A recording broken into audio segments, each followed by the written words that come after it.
carnet, por favor, a partir de este momento.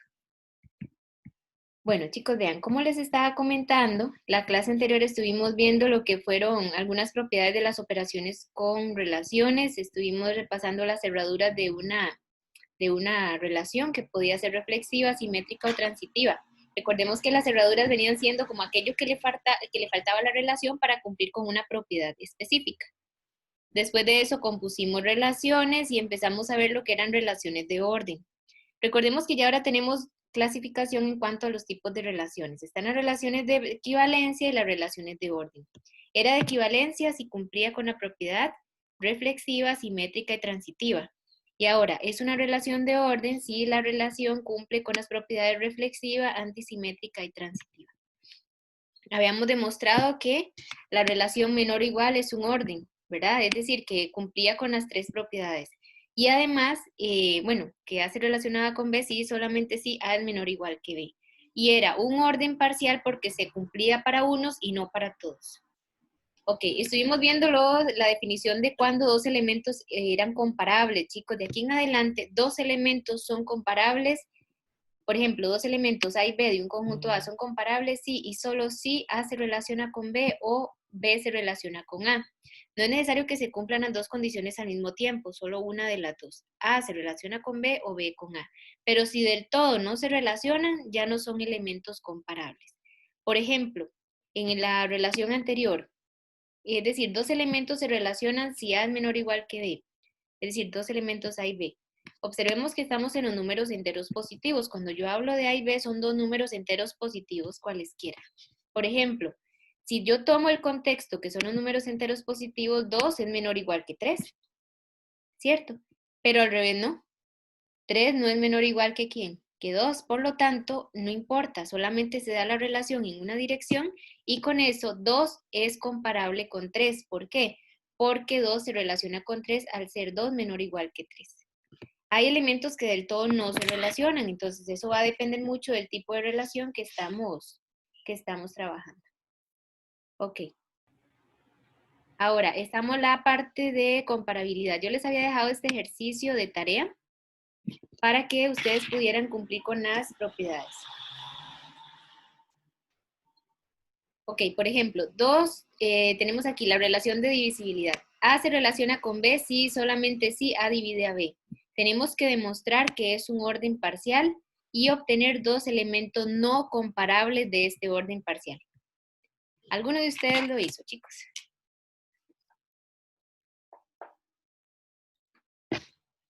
O por lo menos lo intentó.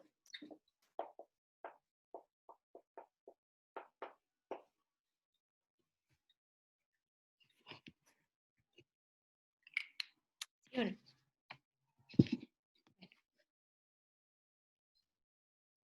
Bueno, resulta que vamos a demostrarlo igual. Voy a pedir la ayuda de ustedes para que ustedes mismos me vayan diciendo y me vayan indicando como qué es lo que podrían ir agregando. Ok, lo que tenemos que demostrar es que si nosotros trabajamos sobre el conjunto de los números enteros positivos, esta relación es un orden parcial.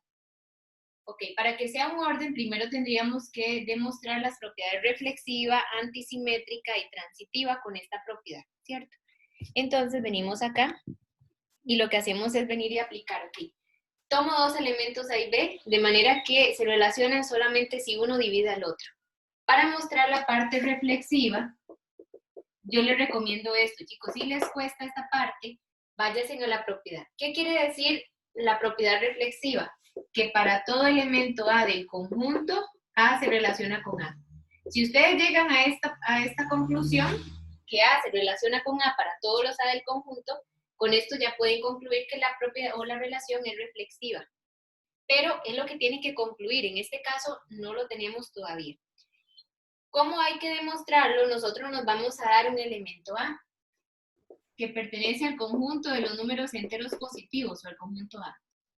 Si yo me doy un elemento A, ¿verdad que se cumple? Se divide por el mismo. Ajá, que A se divide por sí mismo. Perdón, A se divide por A.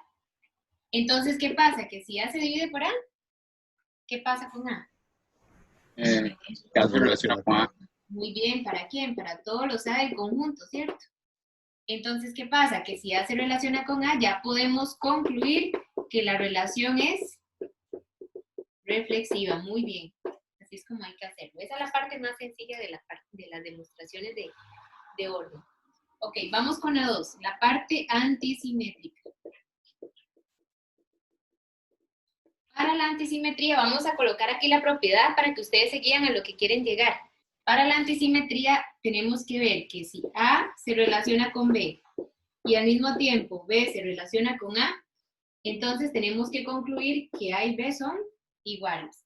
Cuando ustedes llegan a mostrar que A es igual a B, ya podemos decir entonces que la propiedad es, o que la relación cumple con la propiedad antisimétrica. Entonces, observen bien que a esto es lo que ustedes quieren llegar, que A es igual a B. Entonces, tenemos que darnos dos elementos en la relación, un A que se relaciona con B y un B que se relaciona con A. Entonces, sea A que se relaciona con B.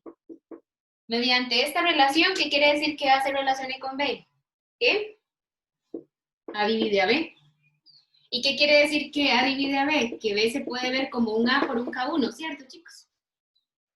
Esa era la definición de divisibilidad. A divide a B solamente si B se puede ver como un A por un K1, donde K es un número entero. Es decir, que existe un K que se puede ver de esta manera.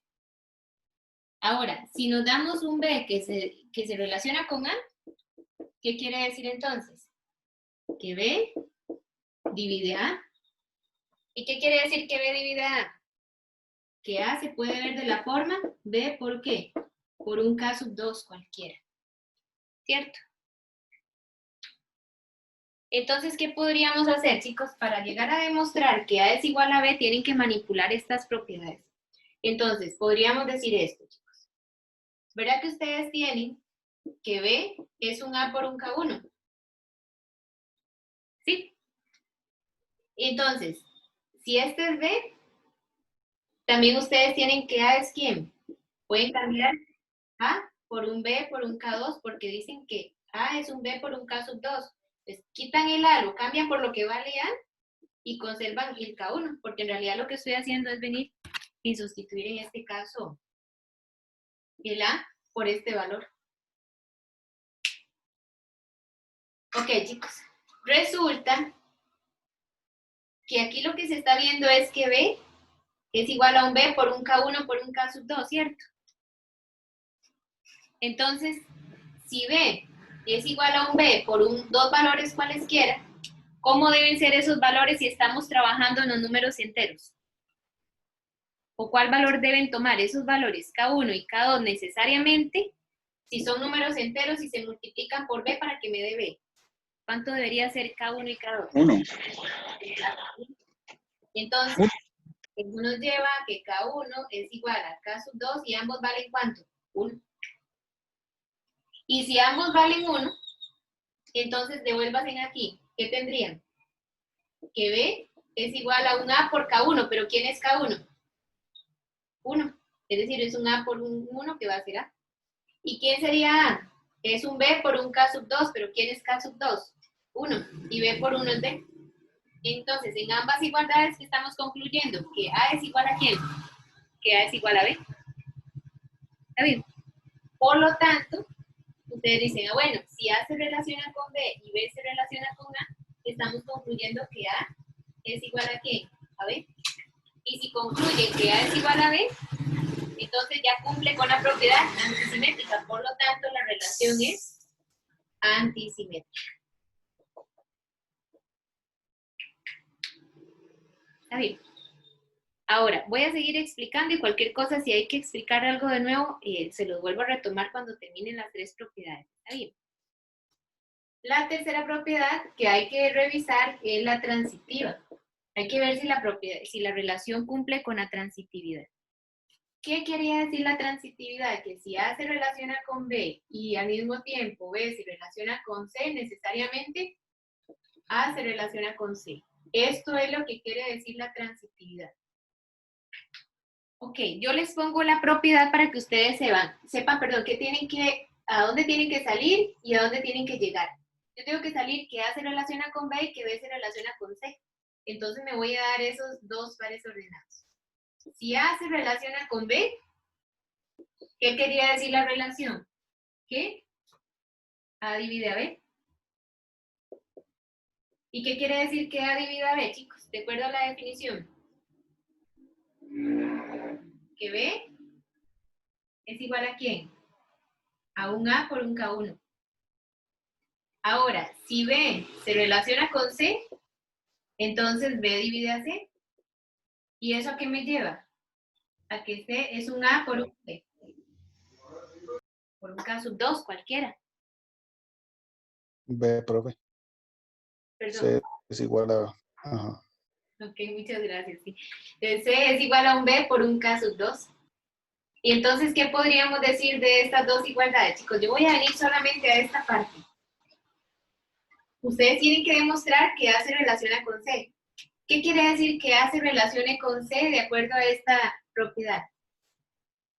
Que A, A divide a C. muy bien. ¿Cómo hacen para llegar de aquí a ahí? Es decir, que A divide a C con estas dos condiciones. Igual que en el pasado, sustituyendo. Ah, muy bien. Ustedes tienen que ver, perdón, que C es igual a un B por un K sub 2, ¿cierto? Pero ya ustedes tienen que B es este resultado. Entonces lo pueden cambiar, donde esté B lo pueden cambiar por un A por un K1. Entonces lo pueden ver como C es igual a B y el B lo quito por un A por un K1 por el K sub 2. Y en el fondo, ¿esto qué sería? Un A por un K sub 3, donde el K sub 3 es el K sub 1 por el K sub 2. Y si C es de la forma A por un K sub 3, cumple la definición de ¿qué? De que A divide a C. Y si A divide a C, A se relaciona con ¿quién? Con C, porque lo estamos viendo de esta manera. A divide a B quiere decir que A se relacione con B, o viceversa. Que A se relacione con B quiere decir que A divide a B. Por lo tanto, si A divide a C, A se relaciona con C, que era lo que nosotros queríamos llegar. Por lo tanto, cumple la propiedad reflexiva. Entonces, perdón, transitiva. La relación es transitiva. Y con esto vemos que esta relación específicamente cumple con la propiedad reflexiva, antisimétrica y transitiva. Por lo tanto, se trata de un orden parcial. Ahora, tenemos que llegar al conjunto que estamos trabajando y buscar dos elementos no comparables. Voy a colocarlos aquí porque ya no tengo espacio. De ese conjunto que estamos trabajando, ¿cuáles podrían ser dos elementos no comparables? Recuerden que sea comparable es que haya relación de alguna de las dos partes, de que A se relacione con B o B con A. Que sean no comparables es que no se relacionen del todo. Y recuerden que estamos trabajando en los números enteros positivos. Díganme, un par de números que no son comparables. 3,5. Ajá, muy bien. Por ejemplo, elementos no comparables, 3,5. ¿Por qué? ¿Por qué? 3 no divide a 5. No sé. Ujú. ¿Y 5? No divide a 3. Entonces no hay relación de 3 con 5 ni de 5 con 3. Por lo tanto, son elementos no comparables. Ahora, si les pido un par de elementos comparables, ¿cuál sería? 6, 3. Ajá, pero sería 6 con 3, porque 3 divide a quién. A 6. Pero al revés, no necesariamente, ¿verdad? Porque estamos trabajando sobre los números enteros positivos, no se admiten decimales. Es que todo por eso. Si ya Podría ampliamos, también ser cualquier número consigo mismo. exactamente, 2 con 2, 3 con 3, cualquiera de ellos, muy bien. Ok, vamos a ver qué dudas tienen. Ok, ya cuando tenemos esto, ok, ya sabemos que cuando dos elementos son comparables. Ahora, chicos, vamos a definir lo que es un orden lineal. Dice, si cada pareja de elementos en un conjunto parcialmente ordenado es comparable, se dirá que A es un conjunto linealmente ordenado. Y es un orden parcial, y el orden parcial, perdón, es un orden total. Ok, ¿qué quiere decir esto, chicos? Que una vez que ya nosotros sabemos que hay un orden, y siempre podemos encontrar un par de elementos comparables, a ese conjunto se le llama un orden lineal. O Cuando, sea, con solo un elemento, no es necesario que todos los elementos lo sean.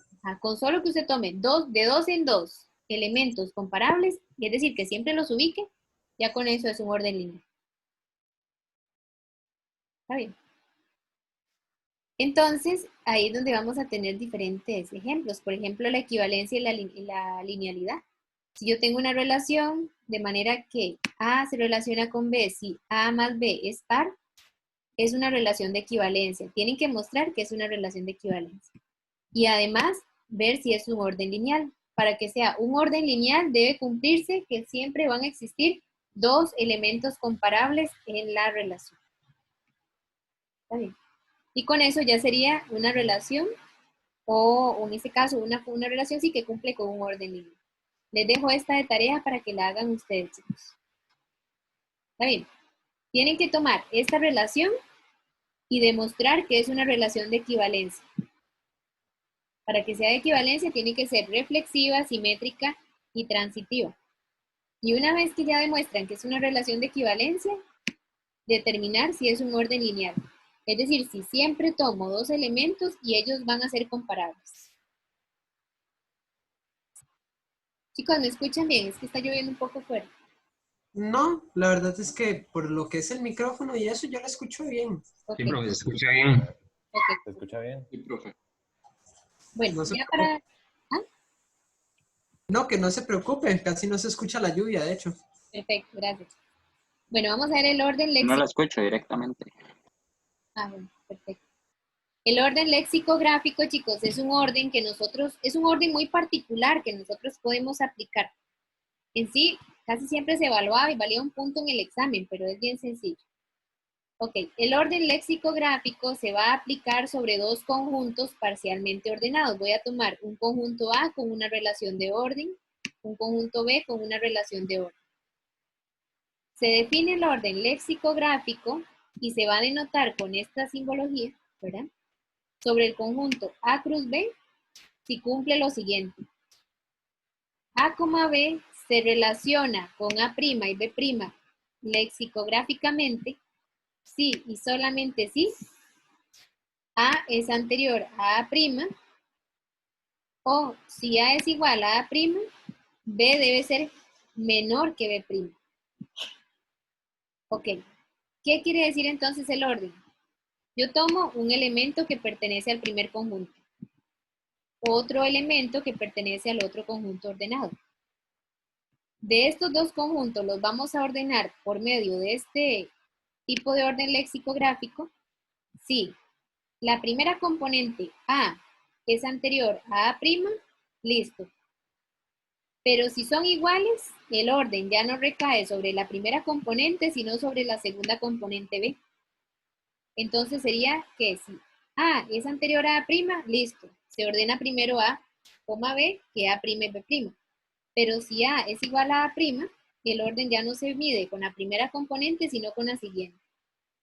Que sería el B, ¿con quién? Con B'. Y así lo vamos a ir ordenando. Entonces, este orden no solamente se aplica para pares ordenados, como en este caso. También se aplica para énuplas, como en este caso. Es decir, para pares ordenados de dimensión n. De A1, A2 hasta n. Y A'1, A'2 hasta A'n. ¿Cómo se va a ordenar? Ok. Primera componente. Si A1 es menor que A', listo. Si son iguales, no se va a comparar con la primera componente, sino con la siguiente. Si son iguales, vamos a la siguiente y así sucesivamente. Entonces, vean, les voy a explicar o les voy a brindar un ejemplo un poco más aterrizado. Ok, vamos a revisar este ejemplo de acá. Vamos a ver aquí. Ok. Bueno. Lo que me están pidiendo es verificar si se cumple con este orden lexicográfico. Chicos, vean, el orden lexicográfico viene siendo como ordenar en el alfabeto, algo muy similar. Pero resulta que en el alfabeto usted va ordenando de acuerdo al, ¿verdad? Que primero va la letra A, luego la B, luego la C. Aquí más bien es al revés. Si, por ejemplo, yo vengo y tengo dos pares ordenados. para ver si cumple o no cumple con el orden lexicográfico, este es el signo del lexicográfico, lo que tenemos que hacer es ir y verificar el orden de cada componente. Primero me fijo en las primeras componentes. Por ejemplo aquí, 2 y 5. ¿Verdad que 2 es anterior a 5? Sí, y con solo eso ya se ordenó primero el par ordenado 2,12 que es 5,3. ¿Por qué? Porque mandó el orden de la primera componente, porque 2 es anterior a 5. Listo. Ahora, si lo hacemos en este otro caso, quiere decir que aquí sí se cumple. En la segunda, vamos a hacer exactamente lo mismo. Voy con las primeras componentes. Como 4 es igual a 4, es decir, las primeras componentes son iguales, tengo que ir y verificar las segundas componentes. Entonces nos fijamos en el 8 y en el 6. ¿Cómo debe ser 8 con respecto a 6 para que se ordene de forma lexicográficamente hablando? 8 debería ser Mayor. anterior a 6. ¿Y es anterior? No. No, ¿verdad? Entonces, ¿qué pasa? Que no cumple con las dos condiciones del orden lexicográfico, porque si estas dos son iguales, tuvo que haber sido que 8 es anterior a ¿quién? A 6, y no, 8 es mayor que 6, entonces no se cumple. Entonces, en este caso, no se cumple el orden lexicográfico. ¿Y qué dirían de la última, chicos? Sí se cumple. En esta sí se cumple, ¿ok? Porque las dos primeras componentes son iguales, entonces el orden recae en las siguientes componentes. Y como 6 es menor que 24, sí cumple con las condiciones del orden lexicográfico. ¿Está bien? Y de igual forma, ustedes pueden hacerlo con las letras del alfabeto. Entonces, por ejemplo, acá, si yo tengo estas dos comparaciones, a ver, si yo tengo la palabra alas y olas, lo que vamos a hacerlo es irlo tomando por cada letra. Por ejemplo, en alas y olas, alas está anterior a olas. ¿Por qué? Porque A está anterior a O. Entonces sí se ordena lexicográficamente hablando. Ahora, si lo hacemos aquí con eno e hipo, observen que la primera componente H es igual para ambos. Dejo el orden H y me voy a la siguiente letra. Voy con E y con I. Entonces, ¿qué va anterior? Eno va anterior a hipo porque E es anterior ¿a quién? A la I. Y por ejemplo aquí, en esta otra, parque con parte.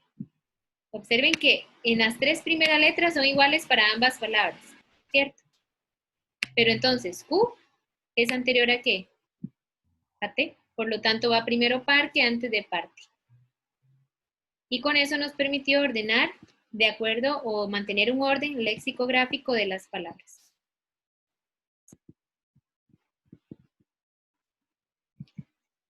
Ok, chicos, bueno, eso sería el orden lexicográfico. Hoy lo que vamos a ver es el diagrama de Hayes, porque este diagrama es el que se aplica para un orden, para las relaciones de orden. Ok, chicos, vean, así como las relaciones de equivalencia tienen un digrafo, recuerdan que el digrafo era como la representación gráfica de la relación. Resulta que cuando hablamos de relaciones de orden, el digrafo pasa a ser un diagrama de Hayes, como dice acá. ¿Qué es el diagrama de Hayes? Es una representación gráfica simplificada de un conjunto parcialmente ordenado. Y esto va a ser un conjunto finito. Ahora, para poder llevar a cabo este tipo de diagramas, hay que tomar en cuenta esto, chicos.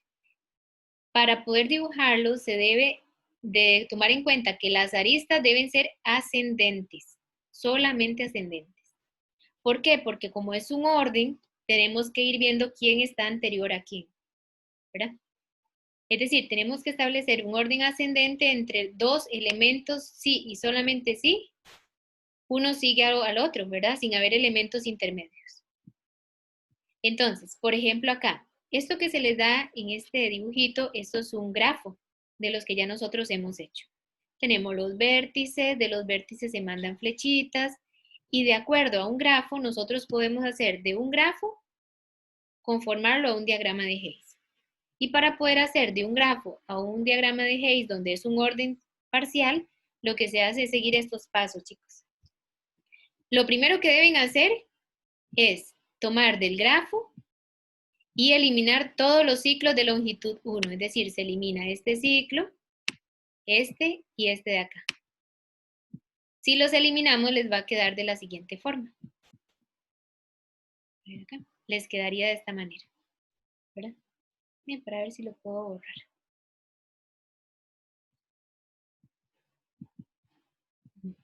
Ok, una vez que quitamos los ciclos de longitud 1, el siguiente paso es quitar todas aquellas aristas que cumplen con la propiedad transitiva. Entonces, chicos, vean, si nosotros nos vamos a este, ya le quitamos los ciclos de longitud 1, para hacer el diagrama de Hayes tenemos que quitar las aristas que cierran la transitividad. Por ejemplo, A se relaciona con B, B se relaciona con C. Entonces, A se relaciona con C como dice acá. Si queremos quitar la arista que cierra la transitividad, ¿cuál quitaríamos? La de A con C. Exactamente, quitaríamos la de A con C y nos quedaría este diagrama. Ya quitamos los de longitud 1 y quitamos los que cierran la transitividad. Y ahora el último paso es que a este diagrama que quedó, vamos a reemplazar los vértices por puntos y los vamos a colocar de forma vertical como un orden lineal. Eso sí, siguiendo el orden de los elementos. A en la parte inferior, de A pasa la relación a B y de B a ¿quién? A C. Entonces nos quedaría este diagrama. Esto que resulta al final es lo que nosotros llamamos un diagrama de Hayes. Y se lee de forma ascendente. A se relaciona con B y B se relaciona con C. Y al mismo tiempo A se relaciona con ¿quién? Con C. ¿Ven? Y siempre se lee de abajo hacia arriba.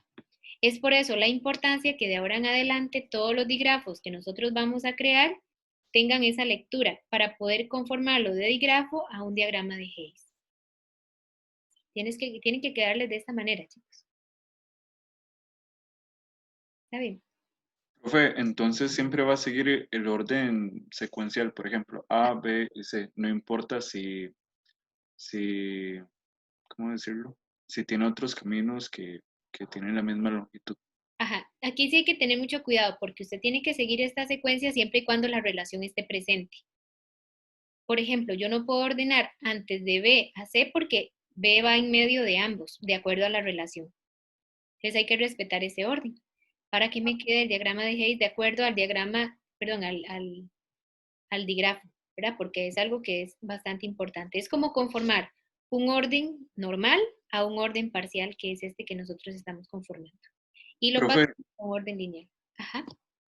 ¿y qué sucede si, por ejemplo, en este caso fuera de A C, luego a F y luego a B? Yo qué sé, no Entonces, sé. tiene que encontrarle el acomodo de manera tal que se pueda leer de forma ascendente. Usted tiene que decir, bueno, como va de A a F y de F a tal, entonces usted tiene que ir acomodándolos de abajo hacia arriba. Porque la idea es que si hay transitividad, al quitar la transitividad, todas esas rectas que sobran o las aristas que sobran se van a ir eliminando. ¿Verdad? Entonces, usted es el que le tiene que ir en este caso, en eso consiste el diagrama de Hayes, en que usted elimine los ciclos de longitud 1 y que vaya a quitar las transitividades para que en este caso ya le quede el diagrama de forma lineal. Entonces es dependiendo de lo que usted necesite. Si gusta hacemos otro para que ya les quede más claro. ¿Está bien? Ok, chicos, ven. Por ejemplo, acá dice considere la siguiente figura que corresponde al grafo de la función o de la relación, perdón, definida bajo este criterio. El conjunto es A y sería 1, 2, 3 y 4. A se relaciona con B, sí, solamente sí, A divide a B. Ok, chicos, si ustedes ven, ¿cuáles son los pares ordenados que cumplen con esta propiedad? Todos consigo mismo, por lo tanto, todos los vértices deben llevar un ciclo de longitud 1. ¿Quién divide a quién? 1 divide a todos. Por lo tanto, 1 debe ir en la parte inferior. No sé si ya ustedes van dándose cuenta de eso. el que divide a todos o el que cumple con toda la propiedad, con todos los elementos, va a ir en la parte más baja, porque él tiene que mandar relación de abajo hacia arriba. Recuerden que los diagramas se leen de forma ascendente, ¿verdad? Entonces, 1 se relaciona con 2, con 4, con 12 y con 3. Luego, 2 se relaciona con 4. Entonces, chicos, vamos a colocar 2 a la altura del 4. ¿Por qué? Porque no me interesa con 3 porque no son comparables. 3 no se relaciona con 4, por lo tanto 3 y 4 no tienen que estar a la misma altura, pueden estar a alturas diferentes, pero que ellos no se vayan a relacionar en sí. Y en este caso el 3 y el 4 dividen al 12. Qué raro, aquí faltó el 12. Un dedazo. Aquí tuvo que ir el 12.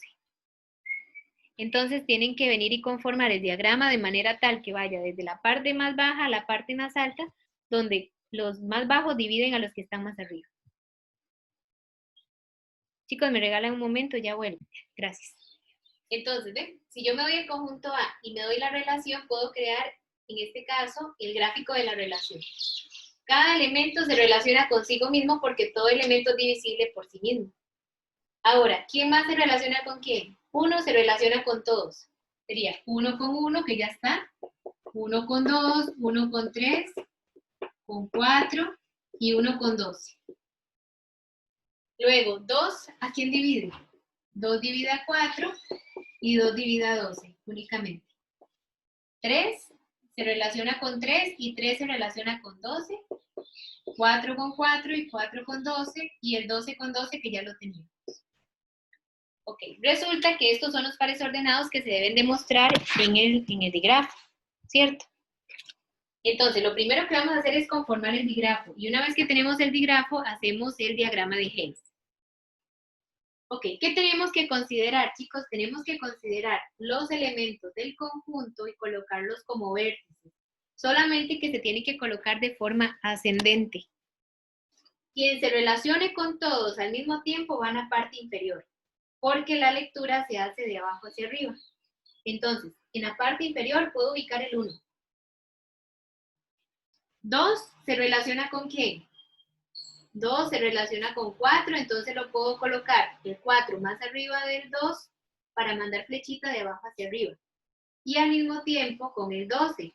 ¿Pero por qué coloco el 12 acá? Porque resulta que este 12 tiene que ser divisible por el 4 y al mismo tiempo por el 3. Entonces puedo colocar el 3 a este lado. ¿Por qué coloco el 3 aquí? Porque el 3 no tiene relación con ninguno de ellos dos.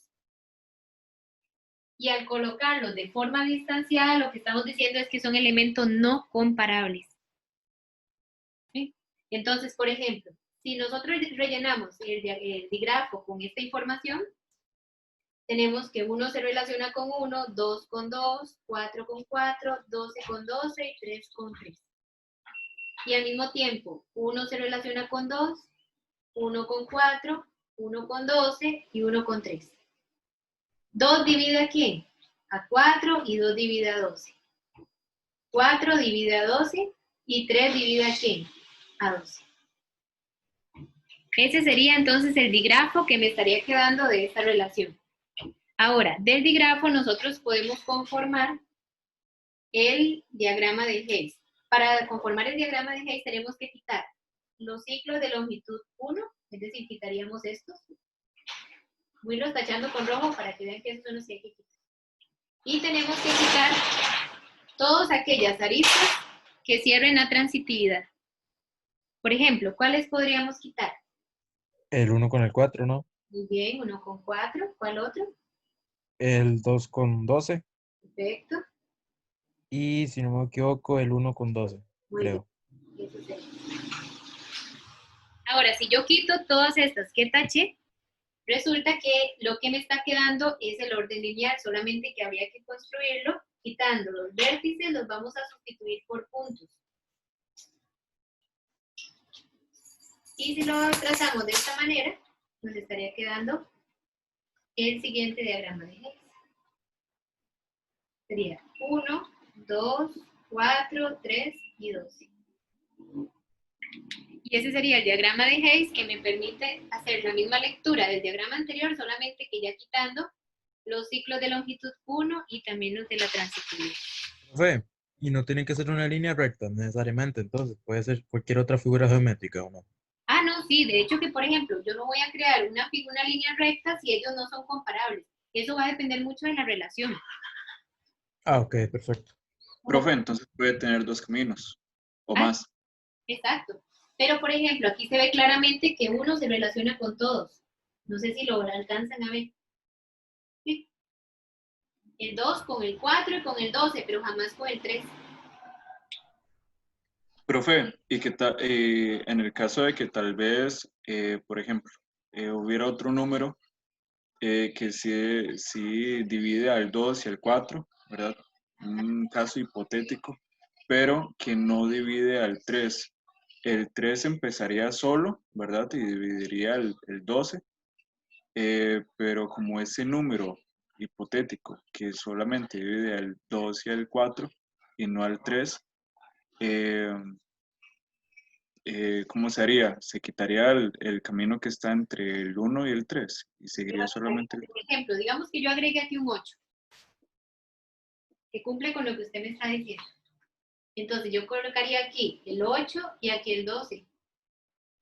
¿Lo ven? De manera tal que 2 divide a 8, 4 divide a 8.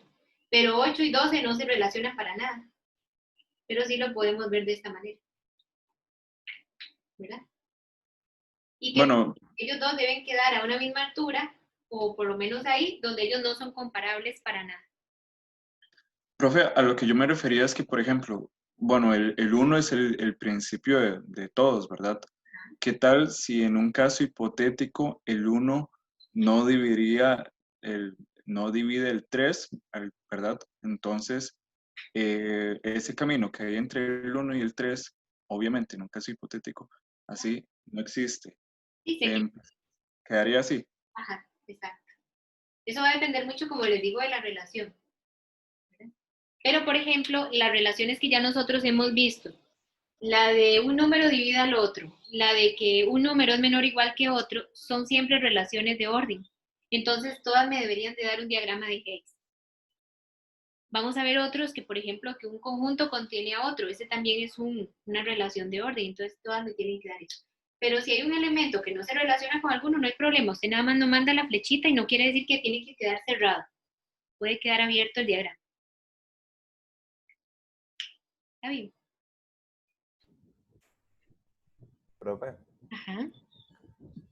¿me puedes explicar el paso que va después de uno eliminar los ciclos de longitud 1? Ajá. Una vez que usted quita los ciclos de longitud 1, tiene que venir y quitar las aristas o las flechitas que cierren la transitividad. Por ejemplo, 1 va con 2, 2 va con 4, 1 va con 4, ¿verdad? Ajá. ¿Cuál quitaría entonces? El 1 El- con el 4, porque es el que cierra, es como la tercera línea que cierra la transitividad.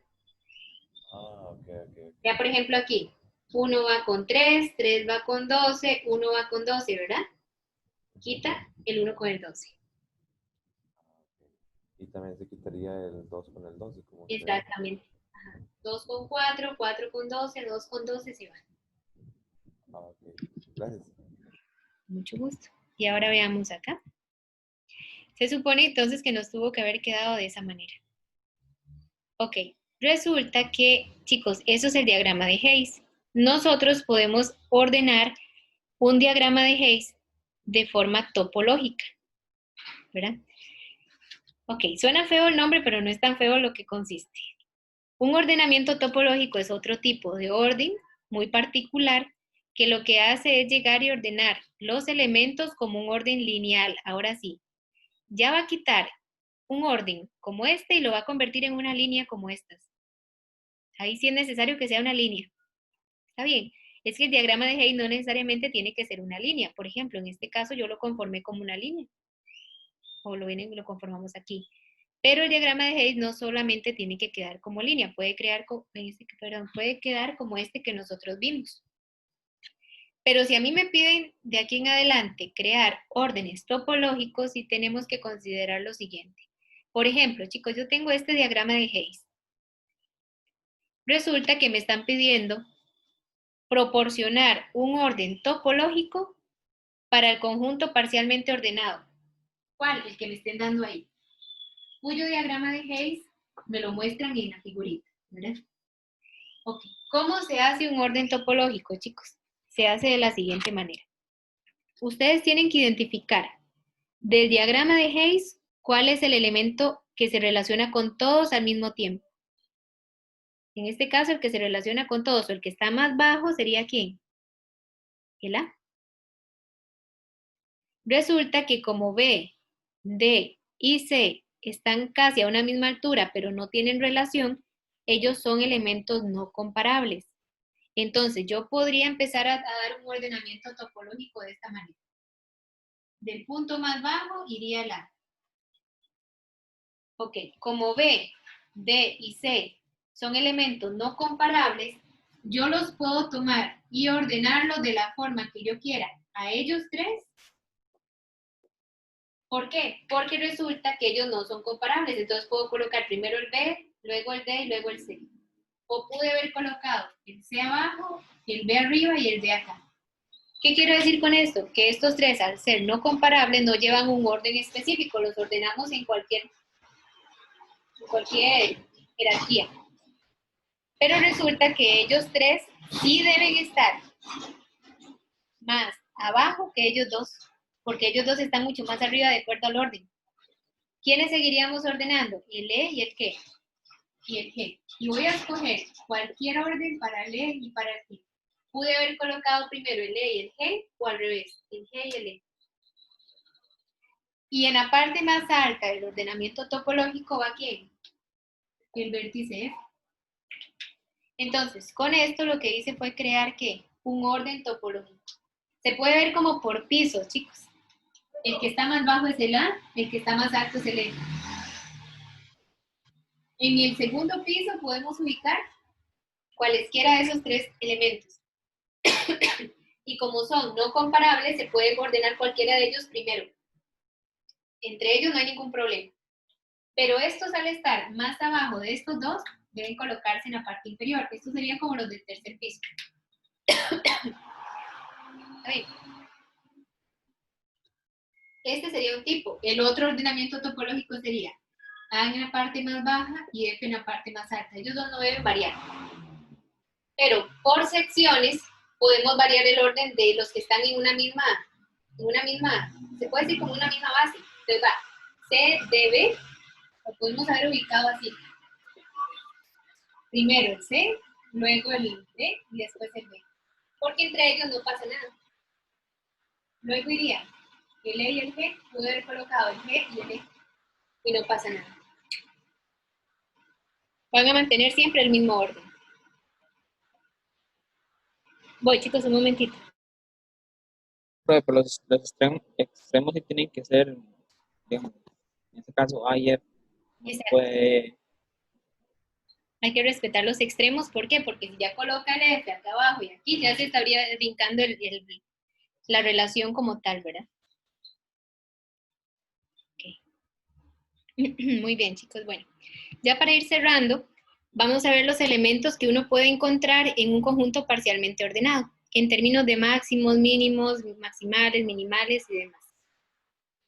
Ok. Como yo les he venido mencionando, en un conjunto se puede encontrar el más pequeño de todos, el más grande de todos, o puede encontrar varios mínimos, varios máximos. Eso es lo que nosotros vamos a llamar maximales, minimales o máximos y mínimos. Entonces, vean, si yo tengo un conjunto parcialmente ordenado, donde se cumple la relación menor o igual, un elemento A es un elemento maximal si no existe otro elemento C mayor o igual que él. Es decir, A es un elemento maximal si es el más grande de todos los elementos que estén en el conjunto, bajo la relación que estamos trabajando, ¿verdad? Ahora, es un elemento minimal si no existe otro elemento C más pequeño que ese elemento B. Entonces, por ejemplo acá, ¿cuál es el más pequeño de todos los que estábamos trabajando en este caso? A. A es el minimal. ¿Y el más grande de todos? F. F. F, muy bien. Personaje es. ¿Perdón? Arriba, es que no sé si parece un 8. Este. Este. Este. Sí, ya lo moví, perdón. Este. No, este. Ajá. Lo que pasa es que si hay relación de G a F, por lo tanto, el único que no se relaciona con otro es el F, es el maximal. Sí, si lo vemos de esa manera. De G a F hay relación y de E a F también, por lo tanto F va a ser el maximal porque ya no hay otro elemento en la relación que lo pueda proceder, por decirlo así. Profe, y en caso ahí de que no hubiera relación entre G y F, Ajá. Ahí pueden haber ¿qué varios sucedería? maximales o varios minimales. Exacto. Ah, ok. Entonces, ven por ejemplo acá. ¿Cuáles serían los elementos maximales de este conjunto? De este que les estoy dando acá.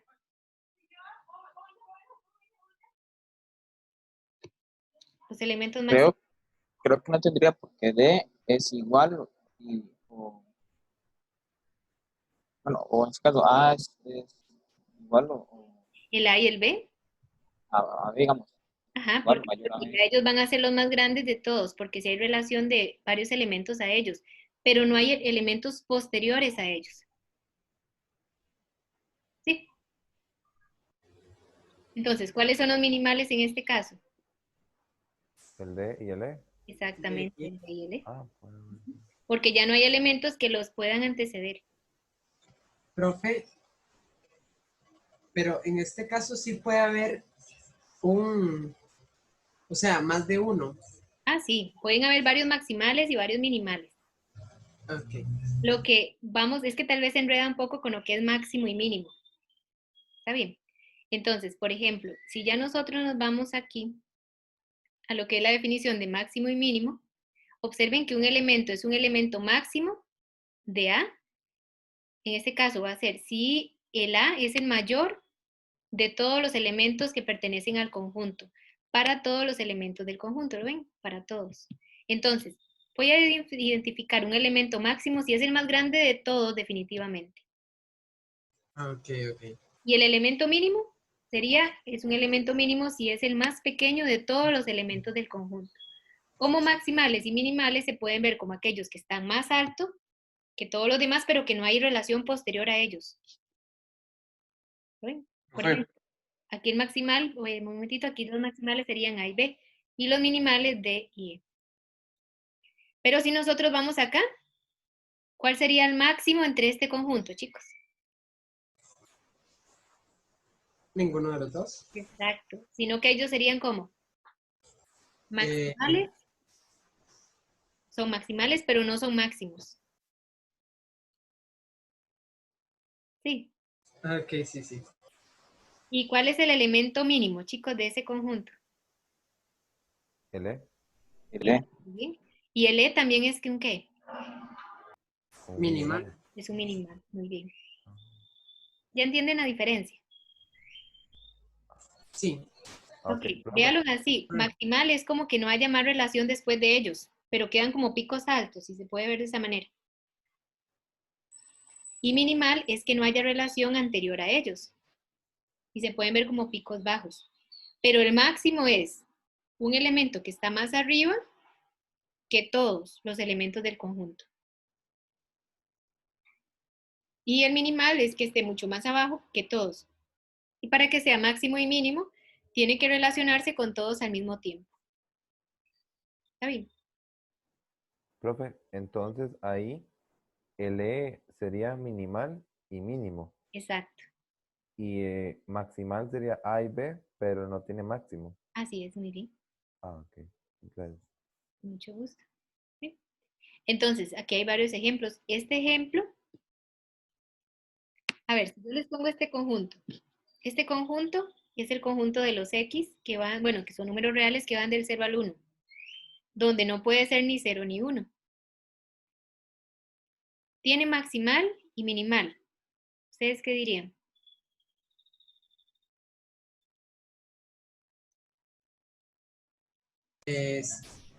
Sí, creo que sí. A ver, si nosotros vamos a esta definición, estamos tomando el conjunto de los números reales. Ponemos que los números reales es la recta numérica, que vaya de 0 a 1. Okay. Recuerden que una recta numérica se caracteriza por ser un conjunto denso. Eso quiere decir que en un conjunto denso, como en este caso, hay infinita cantidad de números de uno al otro. Es decir, de entre dos números reales hay muchísimos números reales en medio de. Entonces, ¿qué pasa? Que nunca voy a encontrar el más grande de todos, ni el más pequeño de todos, porque siempre va a haber uno más grande, más grande, más grande, pero cercano ¿a quién? A 1. Y hay otro más pequeño que todos, pero ¿quién? ¿Cercano a quién? A 0, pero nunca llegan a ser ni 0 ni 1 porque lleva los intervalos abiertos. Eso quiere decir que no puede ser ni 0 ni 1. Y si fuera, vamos, menor o igual. Ahí es diferente. Si fuera menor o igual, si lleva el intervalo cerrado, ¿cierto? Como en este caso, como en el C. El conjunto que estamos considerando es el conjunto que va de dónde a dónde. De 0 abierto a 1 cerrado. ¿Qué me está diciendo del 1? El 1 es un ¿qué, chicos? Y lo están considerando por estar cerrado. Entonces es un máximo. Es un máximo y al mismo tiempo un ¿qué? Maximal. Pero al estar el 0 aquí abierto, quiere decir que nunca hay uno más pequeño que otro. Entonces no hay un minimal. No hay minimal ni hay mínimo tampoco. ¿Está bien? Es decir, este conjunto por estar abierto no tiene ni minimal ni maximal. Pero si estuviera cerrado, sí podemos contar con un mínimo y un maximal o un minimal, ¿verdad? O viceversa. Cualquiera que sea el caso que me estén pidiendo. Ok, chicos, vamos a ver qué me falta para ir cerrando esta parte. Entonces, por ejemplo, aquí, como ya lo vimos, ya tenemos los maximales A y B. No tiene máximo, el minimal sería E, y al mismo tiempo es un mínimo, ¿verdad? Y por último, chicos, está lo que son cotas superiores y cotas inferiores. Esto sería lo último que nos hace falta por ver. Es poquito, ya lo voy a terminar. Ok, resulta que nosotros también podemos tener cotas superiores y cotas inferiores. Ok, la misma palabra lo dice, es una cota superior. Sí, podemos verlo como la más grande de todos los elementos de un conjunto. Y es una cota inferior si podemos ver que es un elemento más pequeño que todos los elementos de un conjunto dado. No estoy hablando de todo el conjunto que estamos utilizando, sino un subconjunto del conjunto. Entonces, por ejemplo acá, si yo tengo un conjunto parcialmente ordenado A y un subconjunto B, es decir, que B es subconjunto de A, resulta que nosotros podemos encontrar las cotas superior e inferior del conjunto B. Ok, ¿y qué tiene que cumplir para que sea cota superior? Un elemento A es una cota superior de los elementos de B si ese elemento A es mayor o igual que todos los elementos del subconjunto B. Y de manera análoga es cota inferior. Es decir, que yo tengo un elemento A que es cota inferior de B, ¿verdad? Si el A es menor o igual que el B para todos los elementos del subconjunto B. Entonces, voy a ponérselos como algo más específico. Si yo vengo y les doy este diagrama de Hayes, que se muestra acá, y me dan dos subconjuntos. Ok, tengo el subconjunto B1, voy a anotarlo acá para ver si vamos tomando esto. Que tengo para ver. Ok, resulta que yo voy a tomar el subconjunto B, que está conformado por los elementos A, B. Es decir, voy a tomar esto de acá. Y voy a encontrar las cotas superiores e inferiores de ese subconjunto. Entonces, el conjunto que estoy trabajando es el conjunto A, B. Voy a encontrar las cotas superiores y las cotas inferiores de ese conjunto. Del conjunto A, B.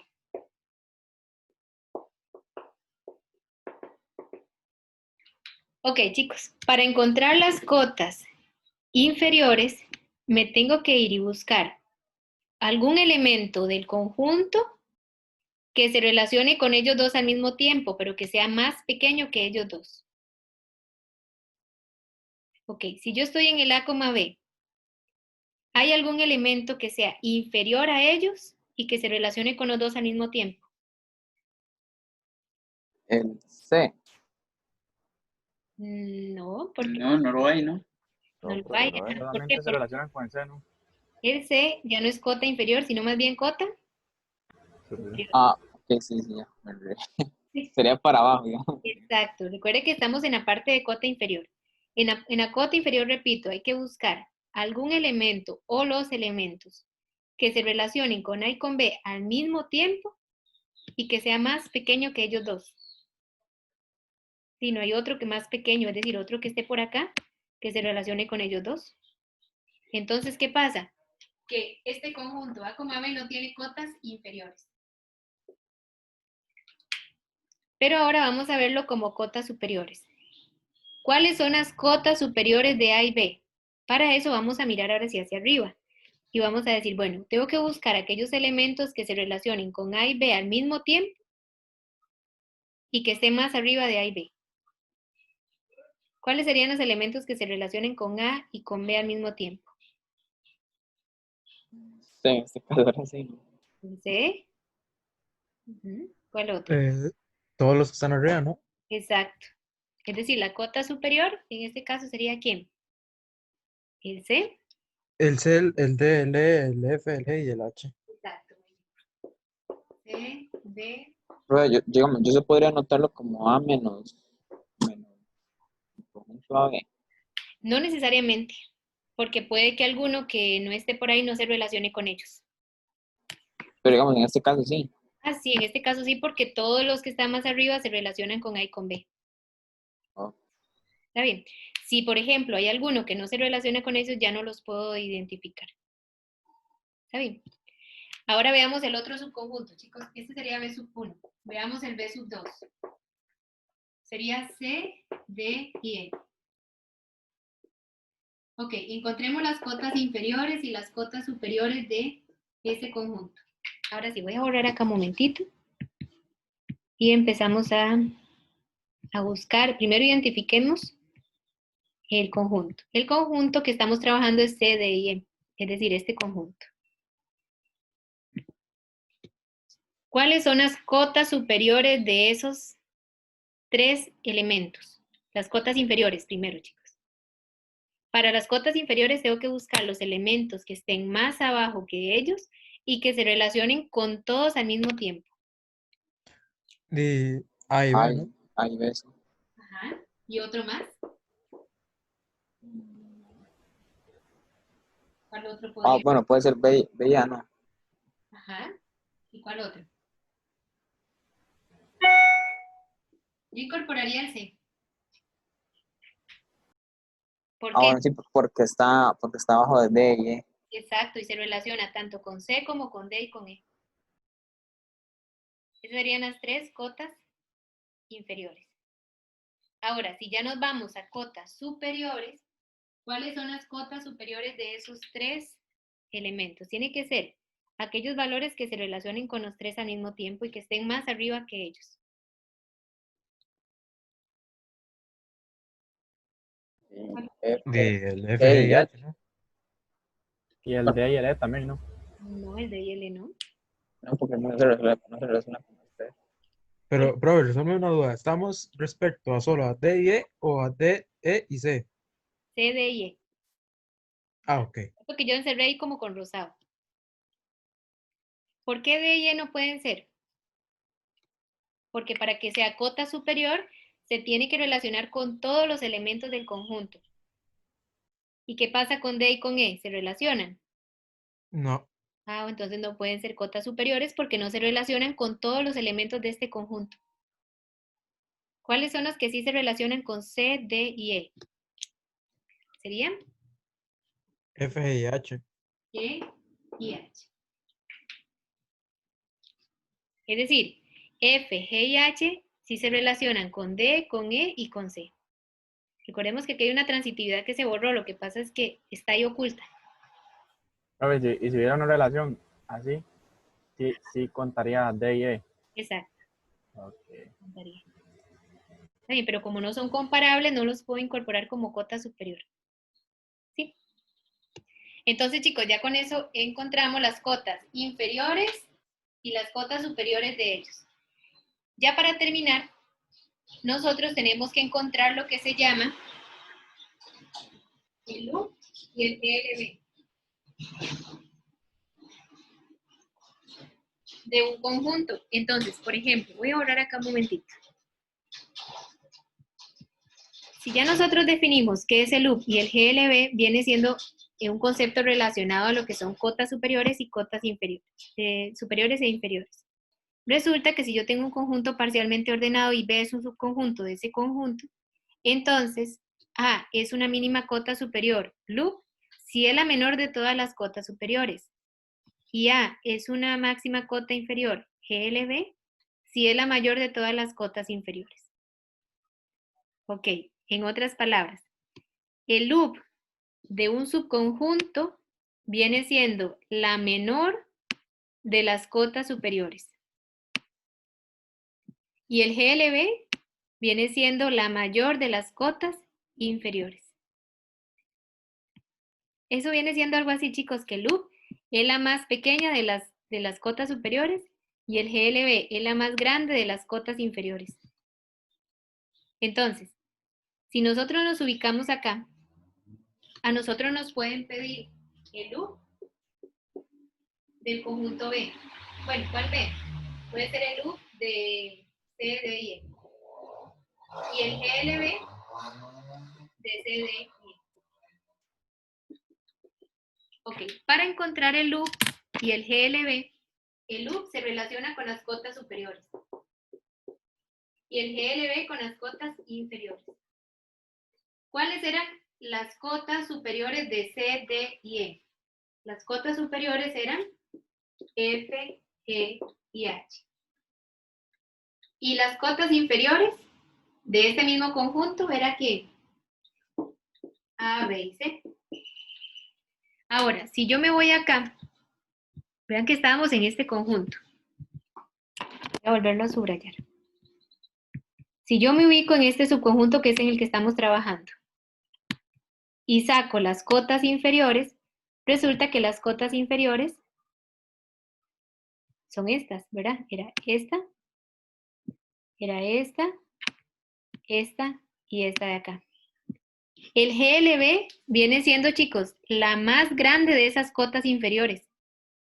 De esas tres cotas inferiores, ¿cuál es la más grande de ellas tres? El C, ¿no? Muy bien, por lo tanto, ese es el GLB. La más grande de las cotas inferiores. Y si yo me ubico ahora en el loop más bien es con las cotas superiores. Voy a ubicarme acá en las cotas superiores que son esta y esta. Para las cotas superiores, ¿qué necesitamos entonces? Determinar la más pequeña de esas cotas superiores. Ok, solo estas tres eran cotas superiores.